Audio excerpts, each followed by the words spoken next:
Heidi Klum has never been shy about fashion that turns heads, but her barely there Grammys look sparked a whole new level of fascination and debate when it emerged that the nude dress was reportedly created from a custom mold of her own body. The revelation instantly reframed the outfit from mere shock value into something closer to wearable sculpture, blurring the line between fashion, art, and anatomy in a way only Klum seems able to pull off. On the red carpet, the dress appeared almost illusionary. From a distance, it read as a seamless extension of Klum herself, flesh-toned, sculpted, and impossibly precise. Up close, the craftsmanship became the story. The contours hugged her torso with such accuracy that many assumed the look relied on digital trickery, clever lighting, or heavy Photoshop in post-event images. Instead, the buzz centered on the idea that the gown was formed using a mold of Klum's body, essentially tailoring taken to its most literal extreme. That process, according to fashion insiders, is both painstaking and intimate. Creating a custom body mold typically involves covering the body in layers of casting material, often silicone or plaster, while the subject remains still, allowing designers to capture exact proportions down to the smallest curve. From that negative mold, a positive replica can be produced, which then becomes the foundation for a garment engineered to fit like a second skin. In Klum's case, the result was a dress that didn't just fit her body, it mirrored it. This kind of technique isn't entirely new in avant-garde fashion, but it's rare to see it deployed so boldly on a mainstream red carpet like the Grammys. Designers have experimented with body casting for decades. Think museum pieces, runway provocation, or couture presentations meant to challenge ideas of form and identity. What made Klum's moment different was the context. The Grammys are known for boundary-pushing style, yes, but this felt like a deliberate escalation. Fashion as performance art, delivered on one of pop culture's biggest stages. Klum herself has built a career on this kind of fearless self-presentation. From her Victoria's Secret days to her legendary Halloween costumes, she's consistently leaned into spectacle with a wink. The Grammys dress fit neatly into that legacy. It wasn't just about nudity or shock, it was about control.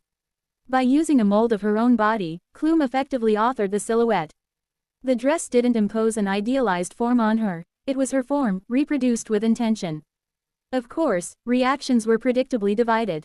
Admirers praised the look as empowering, a celebration of body confidence and craftsmanship. They pointed out that Klum, now in her 50s, continues to command attention in an industry obsessed with youth, doing so on her own terms. Critics, meanwhile, questioned whether the dress crossed a line from fashion into gimmickry, arguing that the nude aesthetic leaned more toward provocation than innovation. Social media lit up with hot takes, memes, and side-by-side comparisons that only fueled the conversation. But controversy has always been part of the Grammys fashion ecosystem. From Cher's barely there Bob Mackie ensembles to Jennifer Lopez's iconic green Versace dress, the show has a long history of looks that redefine what red carpet fashion can be. Klum's molded gown slots neatly into that lineage, another moment that people will reference years later when talking about Grammys style milestones. There's also a deeper conversation embedded in the dress's construction. Using a body mold raises questions about authenticity and representation in fashion. In an era dominated by filters, AI-generated imagery, and digital body modification, a physical mold is almost refreshingly analog. It says, "This is real, this is my body, captured as it exists." For some, that makes the look more radical, not less. From a technical standpoint, translating a rigid mold into a wearable garment is no small feat. Designers must balance structure with movement, ensuring the piece can be worn, sat in, and photographed without cracking or losing its form. Materials matter enormously. Flexible resins, silicone blends, and sheer overlays are often used to achieve that barely there effect while maintaining durability. The end result may look effortless, but it's anything but. Klum's choice also speaks to her long-standing relationship with fashion as entertainment. She understands the power of a moment, how one dress can dominate headlines, trend lists, and TikTok breakdowns for days. In that sense, the molded nude dress wasn't just an outfit, it was a strategy. It guaranteed visibility in a crowded celebrity landscape and reinforced her reputation as someone who still knows how to steal a spotlight. Whether you loved it or hated it, the dress did exactly what great fashion is supposed to do: it made people talk.